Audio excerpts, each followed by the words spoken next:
2024 நடந்தது இல்லையா மக்களவை தேர்தல். அந்த மக்களவை தேர்தலில் வந்து தமிழ்நாட்டில் 39 மக்களவை தொகுதிகளுக்கு தேர்தல் நடந்தது. சரிங்க சார். அந்த 39 மக்களவை தொகுதியிலையும் 234 சட்டமன்ற தொகுதிகள் இருக்கு. நாம வந்து இதை வந்து சட்டமன்ற வாரியாகவே பிரிச்சு பார்த்துட்டோம்.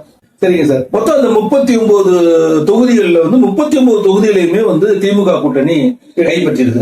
மொத்தம் முழுமையா கைப்பற்றிருக்கு. அப்படி கைப்பற்றிய போது பாத்தீங்கன்னா ஏறத்தாழ திமுக கூட்டணி 47 விழுக்காடு வாக்குகளை பெற்றிருக்கு. அண்ணா திமுக வந்து 20% ஓட்டு வாங்கியிருக்கிறாங்க. பாஜக கூட்டணி வந்து 18% ஓட்டு வாங்கியிருக்கிறாங்க. நாம் தமிழர் வந்து 8.10 வாக்கு சதவீதங்களை வாங்கியிருக்கிறாங்க. ஒரு தனித்து நின்றனாலதான் அவங்களுக்கு இவ்வளவு பெரிய தொகை. ஆமா ஆமா வந்துருது. இதுல என்னன்னா சார் பாத்தீங்கன்னா, நான் திமுகவும் ஓட்டு போடல, அண்ணா திமுகவும் ஓட்டு போடல, பாஜகவும் ஓட்டு போடல அப்படிங்கிறவங்க எல்லாமே நாம் தமிழர் ஓட்டு போட்டிருக்காங்க.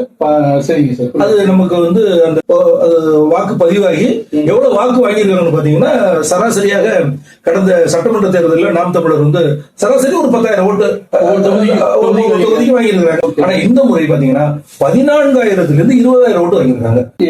எம்பி தேர்தலில் ஒரு சட்டமன்ற தொகுதியிலுமே. சரிங்க சார். வாங்கியிருக்காங்க. 8.10%. ஆனா என்னன்னா